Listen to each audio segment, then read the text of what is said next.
Good morning बच्चों, this is your science online class and class 8th online class।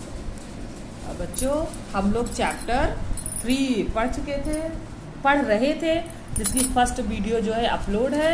तो chapter first हमारा जो था वो है synthetic fibres and plastic.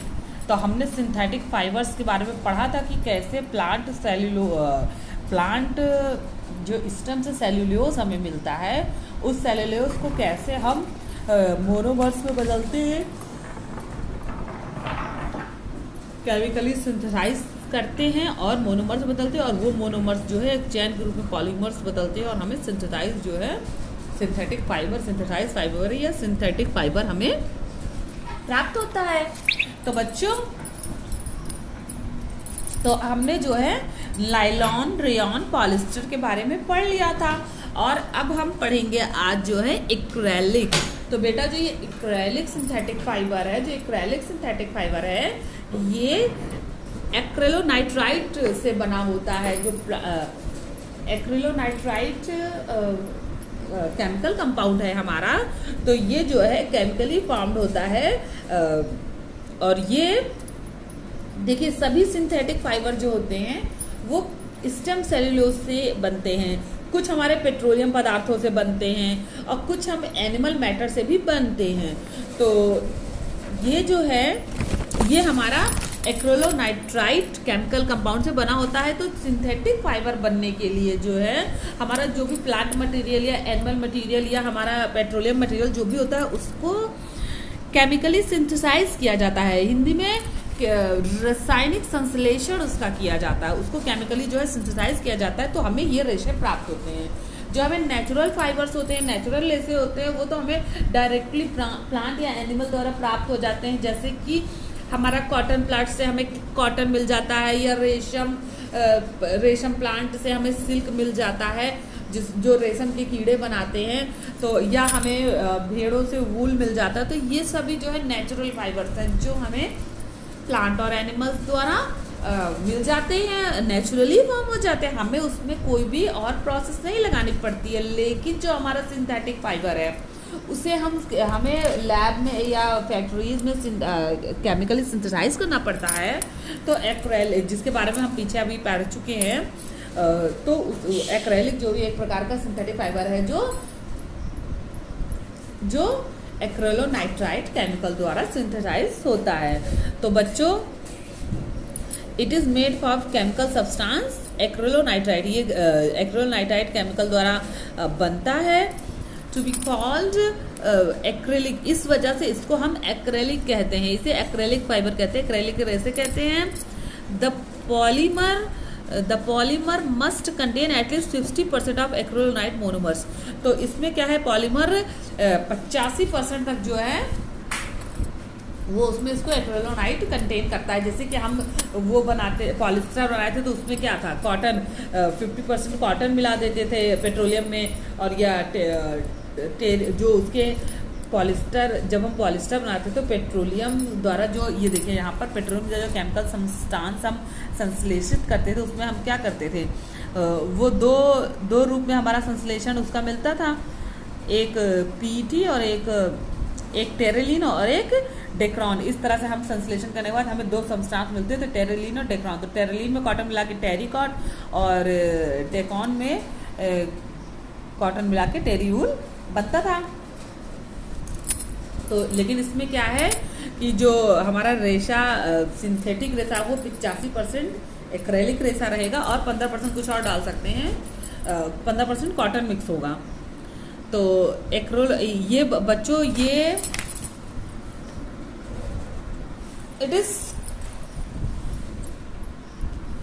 It's closely resemble wool in its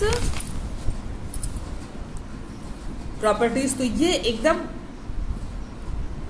ऊन की तरह बिहेव करता है, ऊन के जैसा होता है, लगभग ये ऊन के जैसा ही इसका व्यवहार होता है। इसको हम बच्चों ओरियन, एक्रेलेन या कैशमिलॉन भी कहते हैं। तो हमारे जो भी स्वेटर या जैकेट्स बनते हैं, हमारी शॉल्स बनती हैं, तो वो हमारा एक बहुत से वूल का बनता है और कुछ हमारे संश्लेषित रेशे या सिंथेटिक फाइबर्स से बने होते हैं। तो आप देखिए हम बहुत से ऐसे कपड़ों का यूज़ भी करते हैं। तो कुछ कपड़े आप देखिए जो वूल वाले होते हैं, शॉल वगैरह काफ़ी मुलायम होते हैं, जिन्हें हम मोड़ के एकदम बिल्कुल उसको छोटा कर लेते हैं, हाथ में ले सकते हैं और काफ़ी हल्के होते हैं। तो वो क्या है, वो हमारा कैशमिलॉन रेशा है। ये देखिए आपको फिगर में दिख रहा है कैशमिलॉन। ये जो शॉल है ये आपको कैशमिलॉन की शॉल लग रही है, क्योंकि इसमें देखिए वो जो टेक्सचर है, जो शाइन है, आप देखिए कैशमिलॉन में सबसे ज़्यादा। आप एक बात आप ये बात समझ लीजिए कि सिंथेटिक फाइबर्स में सबसे बड़ी बात तो लश्चरनेस रहेगा, उसमें लश्चर रहेगा, चमक रहेगी, शाइन रहेगी। और हमारे जो नॉर्मल ये नेचुरल रेसे है, तो ये अपने व्यवहार के अकॉर्डिंग ही शाइन करते हैं। जैसे कॉटन में शाइन बहुत ज़्यादा नहीं होता है, या वूल में बहुत ज़्यादा नहीं होता है, हमारे सिल्क में शाइन होता है। तो ये अपने मैन्युफैक्चर के अकॉर्डिंग वो जो है ये शाइन करते हैं। लेकिन हमारे जितने सिंथेटिक फाइबर जिन्हें संश्लेषित किया जाता है, वो सभी जो है देखने में चमकदार होते हैं।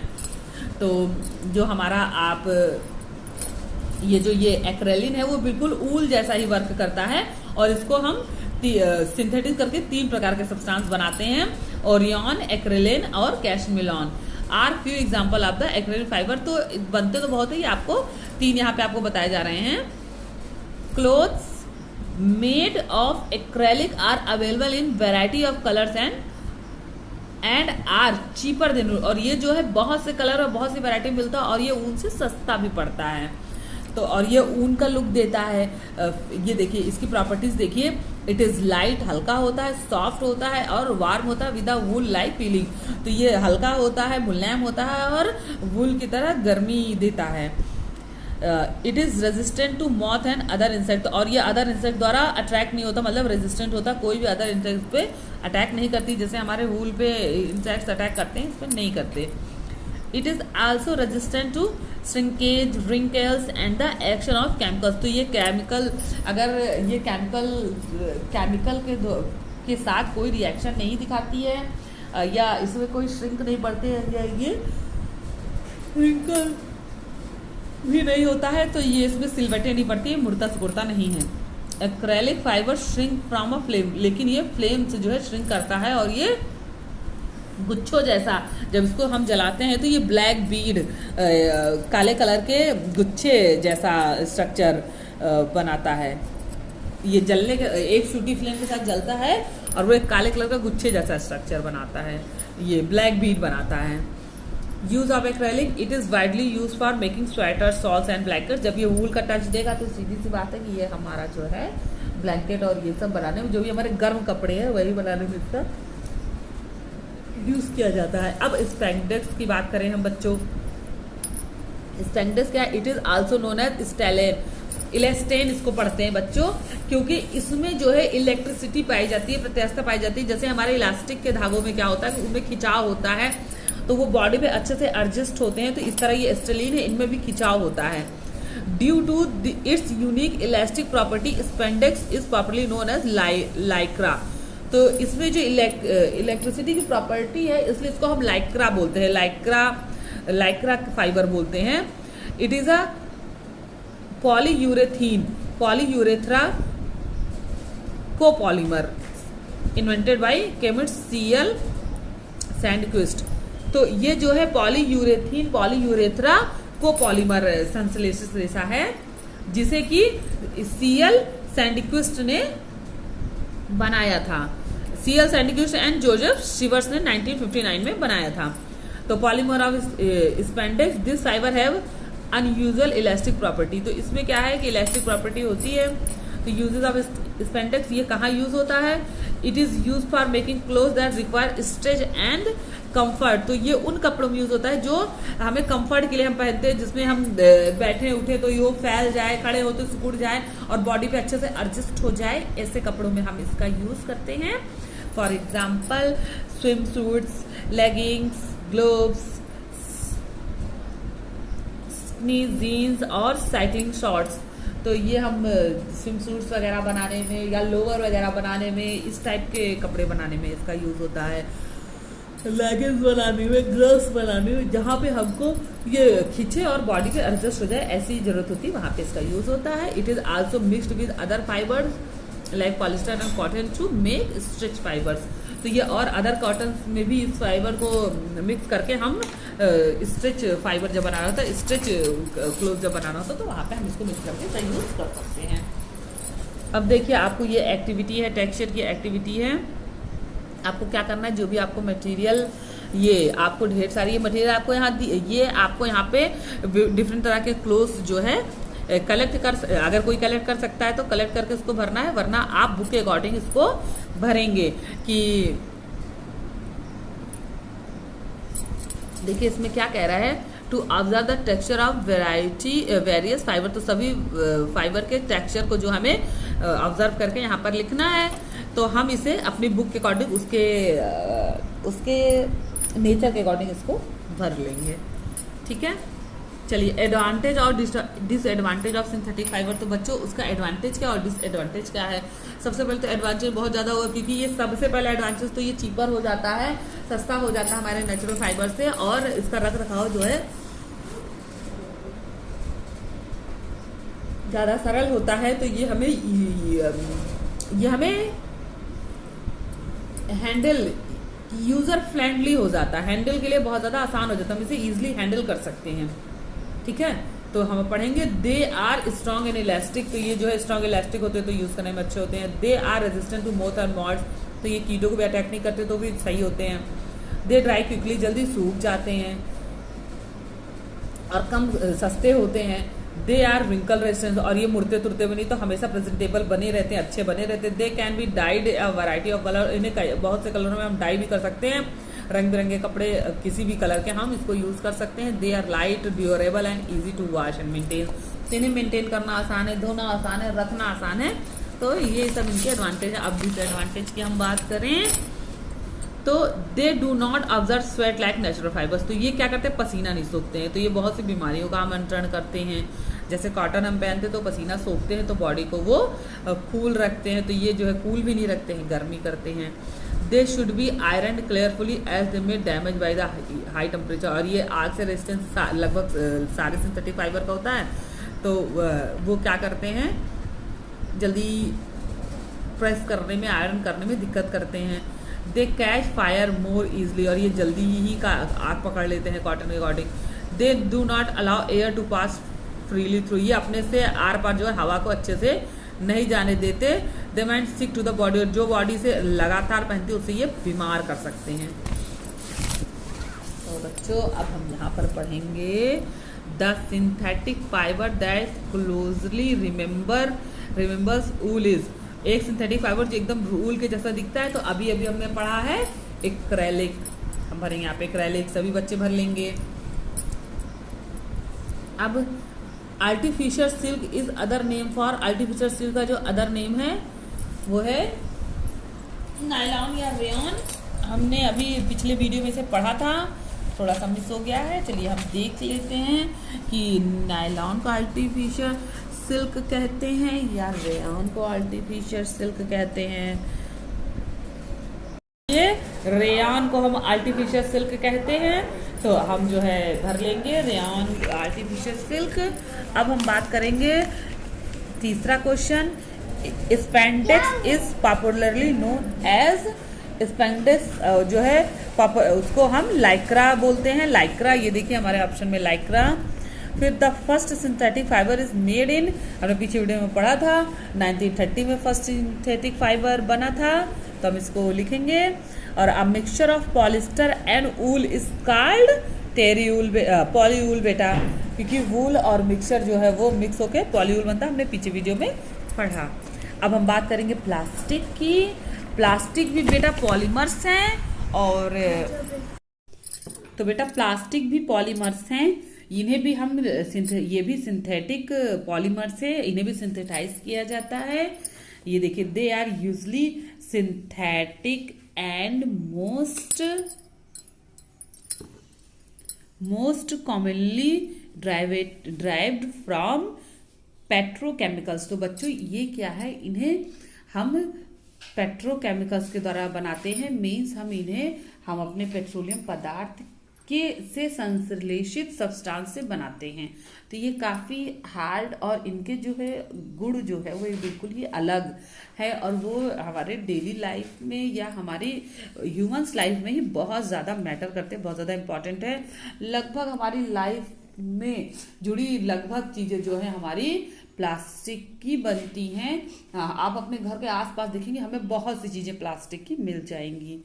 तो you might have come across plastic articles in various shapes and size. तो बहुत से शेप और साइज में प्लास्टिक आर्टिकल्स हमें मिलते हैं, दिखते हैं, हम घरों में यूज़ करते हैं हर एक चीज़। अब देखिए जो मैंने ये पेन पकड़ा हुआ है ये भी प्लास्टिक से ही बना है। इसके अंदर प्लास्टिक के अंदर इंक और ये आपको ये लोहे की जो इसमें आगे निब लगी है, तो इस तरह से ये प्लास्टिक मीन्स हम लगभग हर एक चीज जो है प्लास्टिक एक हिसाब से हमें एक अच्छा रिप्लेसमेंट मिला है हमें लकड़ी और मेटल्स का, क्योंकि इसके फीचर्स की वजह से ये काफ़ी यूज़र फ्रेंडली है, इजी टू हैंडल है। अब देखिए ये जो एक कप है ये देखिए ये भी प्लास्टिक का है और इसमें स्टील अंदर लगा है। तो इससे क्या होता है कि हमें इसमें जैसे हम स्टील के बर्तनों में खाना पीना कुछ भी खाते हैं तो खाना ख़राब नहीं होता है, और प्लास्टिक बाहर से लगा है तो ये क्या है काफ़ी इसका लुक जो है बिल्कुल अट्रैक्टिव भी है और ये मजबूत भी है और easy to wash, easy to handle और काफ़ी हम यूज़र फ्रेंडली है। तो अब हम ये जो तो बहुत से शेप और साइज में प्लास्टिक मिलता है depending on the nature of plastic with regard to heat. There are 2 types of plastic. तो बच्चों हीट के रिगार्डिंग मतलब हीट से कैसा रिएक्ट करते हैं इसके अकॉर्डिंग जो प्लास्टिक को 2 भागों में डिवाइड किया जाता है, 2 ग्रुप्स में डिवाइड किया जा सकता है, थर्मोप्लास्टिक एंड थर्मोसेटिंग प्लास्टिक। तो बच्चों थर्मोप्लास्टिक जो होता है आप इसको ऐसा समझिए कि जो थर्मोप्लास्टिक होता है उसको हम बार बार यूज कर सकते हैं, बार बार उसको रिसाइकिल करके उससे नया ऑब्जेक्ट बना सकते हैं। और थर्मोसेटिंग जो एक बार बन जाएगा तो दोबारा उसको रिसाइकिल नहीं कर सकते हैं, फिर वो फेंकने के ही काम आता है। तो अब देखिए किससे क्या बनता है, किसका क्या यूज है, हम पढ़ेंगे। अब यहाँ पर देखिए thermoplastic the plastic that can be melted easily on heating and can be molded again and again। तो मतलब वो प्लास्टिक जिसे हम हीट के द्वारा मेल्ट कर लें, आसानी से मेल्ट कर लें और उसको बार बार मोल्ड कर सके, अगेन टू अगेन मोल्ड करना मतलब नया ऑब्जेक्ट बना सकते हैं। मोड़ना, मोल्ड मीन्स मोड़ना तोड़ना, तो हम जब किसी सांचे में उसको डालेंगे तो नया ऑब्जेक्ट अपने आप बन जाएगा।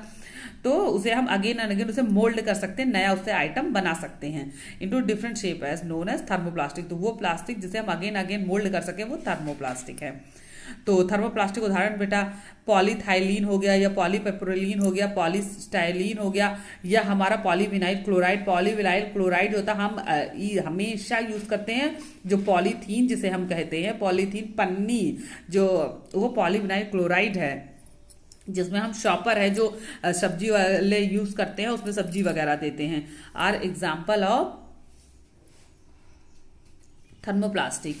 पाइप्स फॉर ट्रांसपोर्टिंग वाटर, जो वाटर पाइप्स हुई या हमारे कंटेनर्स हुए for storing food and other items, hand gloves covering for elastic wires and packing material for delicate and expensive items are made from thermoplastic. तो जो packing materials होते हैं या हमारे पाइप्स वगैरह होते हैं जो या कंटेनर होती है, ये सभी क्या है थर्मोप्लास्टिक बने होते हैं, जिन्हें बार बार मोल्ड कर सकते हैं और नया बना सकते हैं। और थर्मोसेटिंग प्लास्टिक क्या होता है, the plastic that do not soften much on heating, जो हीट करने पर सॉफ्ट नहीं होता है, and can be moulded only once are known as thermosetting plastic, और उसे एक ही बार मोल्ड कर सकते हैं, वो थर्मोसेटिंग प्लास्टिक है। तो उससे हम क्या बनाते हैं, even at high temperature the plastic can maintain their shape and size.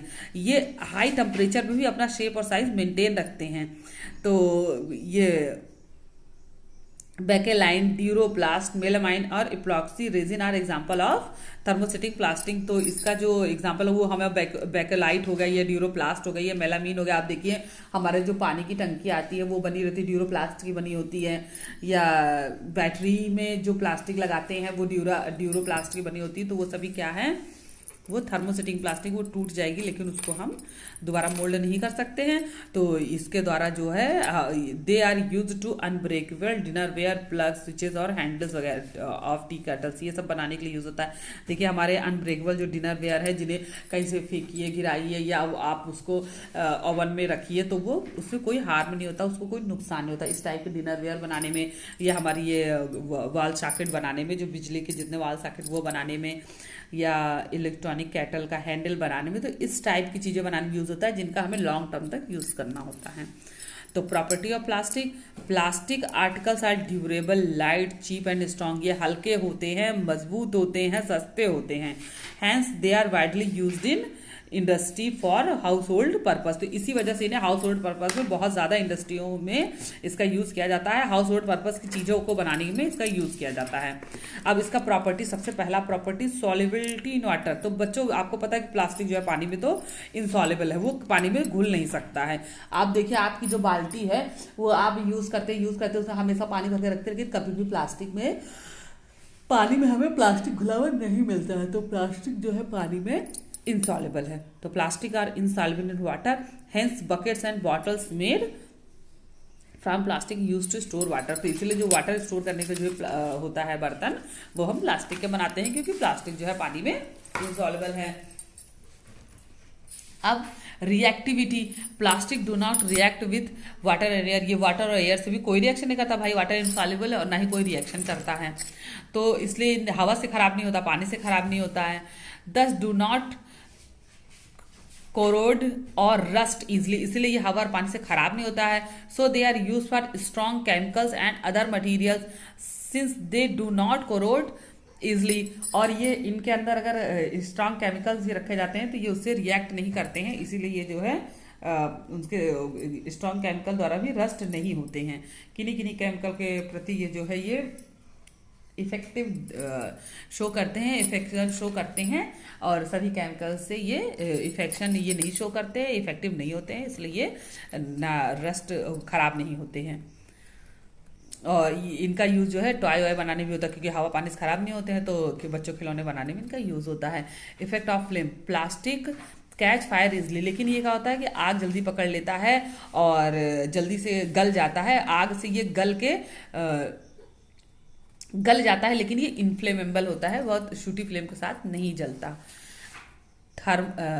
Thermal conductivity, इसमें थर्मल कंडक्टिविटी यानी लाइट या विद्युत के आवागमन का कोई सिस्टम नहीं होता है, ये विद्युत प्रतिरोधी होता है। Plastic are poor conductor on heat, ये हीट का पुअर कंडक्टर होता है। अगर आप इस सिरे पर जलाएंगे प्लास्टिक को तो उस सिरे पे ये गर्म नहीं होगा। Hence they are used for making handle and cooking utensils, तो इसीलिए ये हैंडल बनाने में यूज होता है। कंटेनर, माइक्रोवेव में यूज होने वाले बर्तनों को बनाने में इसका यूज होता है, ठीक है। और रेफ्रिजरेटर्स में प्लास्टिक का यूज़ होता है, क्योंकि ये ठंडी से भी कोई रिएक्ट नहीं रहता और गर्मी से भी बहुत ज़्यादा बस हीट के साथ जो है ये गलने लगता है, और ना ही छोटी फ्लेम के साथ नहीं जलता। लेकिन ये बहुत ज़्यादा गर्मी में गर्म नहीं होता है, और ना ही ये गर्मी से ये कंडक्टर है, किसी हीट का कंडक्टर भी नहीं है, पुअर कंडक्टर है ये हीट का। और इलेक्ट्रिकल कंडक्टिविटी, ये plastic are poor conductor of electricity, और ये इलेक्ट्रिसिटी का भी पुअर कंडक्टर, ये अपने से इलेक्ट्रिसिटी को पास नहीं होने देता। So they are as a covering for electric wire, इसीलिए ये क्योंकि इलेक्ट्रिक का जो है बैड कंडक्टर है, पुअर कंडक्टर है, तो इसीलिए जो इलेक्ट्रिक वायर्स होते हैं उनमें हम प्लास्टिक के कवर यूज़ किए जाते हैं। इसीलिए electric wire for making cords of electric appliance are and cables, तो इसीलिए केबल्स वगैरह में प्लास्टिक यूज़ किया जाता है, क्योंकि ये बैड कंडक्टर होते हैं, तो ये जो है अपने से इलेक्ट्रिसिटी को पास नहीं होते, जिससे कि इलेक्ट्रिक के फैलने का खतरा कम होता है और एक्सीडेंट का खतरा नहीं रहता है, ठीक है। तो बच्चों आपका ये चैप्टर कंप्लीट हो गया है, अभी नहीं हुआ। चलिए तो आप अब ये देखिए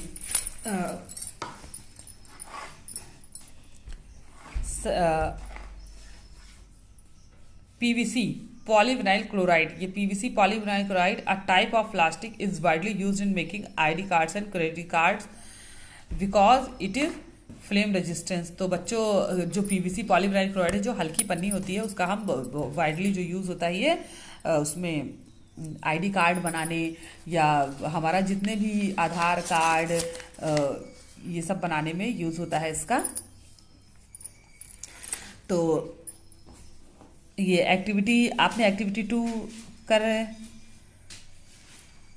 आपने एक्टिविटी 2 अभी आपने पीछे पढ़ा और उसे अब हम आई होप आप सभी करेंगे।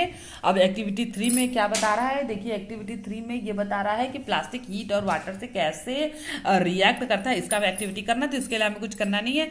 इसमें क्या करना है, 2 पीसेस ऑफ प्लास्टिक, हमें 2 पीसेस ऑफ प्लास्टिक चाहिए। एक फोर्सेप मीन्स होता है बच्चों चिमटा, तो एक चिमटी चाहिए छोटी, और एक कैंडल, मैच बॉक्स और बीकर चाहिए। तो हम क्या करेंगे, ये देखिए इसके प्रोसीजर में लिखा है कि हम एक बीकर में आधा पानी भर लेंगे, फिर उसमें हम एक छोटे टुकड़े को डाल देंगे और उसके बाद जो दूसरा टुकड़ा है उसे हम इसको उसमें डाल देंगे और ऑब्जर्व करेंगे कि क्या होता है। Next, hold a piece of plastic, जो हम दूसरा प्लास्टिक का पार्ट पीसेस लिए हैं उसको क्या करेंगे, फोर्सेप की मदद से पकड़ेंगे और उसको कैंडल के फ्लेम में जलाएंगे। अब हम क्या करेंगे, अपने ऑब्जर्वेशन को रिकॉर्ड करेंगे। तो इस तरह ये एक्टिविटी करनी है और इसको बुक में ही रिकॉर्ड करके, और उसके बाद हम अपना कंक्लूजन अपने दिमाग से लिखेंगे कि हमने क्या देखा, क्या समझा, ऐसा हो सकता है, ये हम करेंगे और इसको बुक में भर के हम पोस्ट करेंगे। मतलब आप सभी इसको बुक में ही भर के पोस्ट करेंगे, ठीक है। अब देखिए आपका ये अब आज की वीडियो बस यहीं तक, और इसके बाद जो है हम अब यूजेस ऑफ प्लास्टिक हमारा और ये जितने भी ये प्लास्टिक का एनवायरमेंटल पे इफेक्ट, इसको हम नेक्स्ट वीडियो में डिस्कस करेंगे। तो अभी के लिए आपका इतना होमवर्क है जिसमें आप क्या क्या करेंगे, आप तीनों एक्टिविटी करेंगे। दूसरा एक्टिविटी में क्या है, 2 पीसेस ऑफ क्लॉथ, ये कपड़े को जो है 2 कपड़े को लेकर उसका ऑब्जर्वेशन करना है, वाटर ऑब्जर्वेशन। जो दूसरा एक्टिविटी हम छूट गया था मैं बता देती हूँ। दूसरा एक्टिविटी में क्या करना है, to compare the water observation capacity of natural synthetic fibre. तो इसमें क्या करेंगे, हम एक नेचुरल फाइबर और एक सिंथेटिक फाइबर ले लेंगे और उनका वाटर में उसको इसके प्रोसीजर के अकॉर्डिंग हम काम करेंगे, वाटर ऑब्जॉर्व कराएंगे और जो हम उसमें ऑब्जर्व करेंगे कि इसमें क्या होता है इसको हम बुक में लिखेंगे और उसके बाद अपना कंक्लूजन भी लिखेंगे सभी बच्चे 8th क्लास की। तो आप होमवर्क में आज क्या करेंगे, एक्टिविटी 1, एक्टिविटी 2 और एक्टिविटी 3 करेंगे। और ये जो हमारा फिल इन द ब्लैंक्स है ये सारा काम आज आपको बुक में करके पोस्ट करना है, कॉपी में कोई काम नहीं करेंगे, ये सब बुक में करके पोस्ट करेंगे। और जो अब आगे का जो हमारा चैप्टर है यूजेस ऑफ प्लास्टिक या एनवायरमेंटल इफेक्ट ऑफ प्लास्टिक, इसको हम नेक्स्ट में डिस्कस करेंगे। तो सभी बच्चे ये होमवर्क आज ही करके पोस्ट करेंगे। तो good luck for your homework, thank you.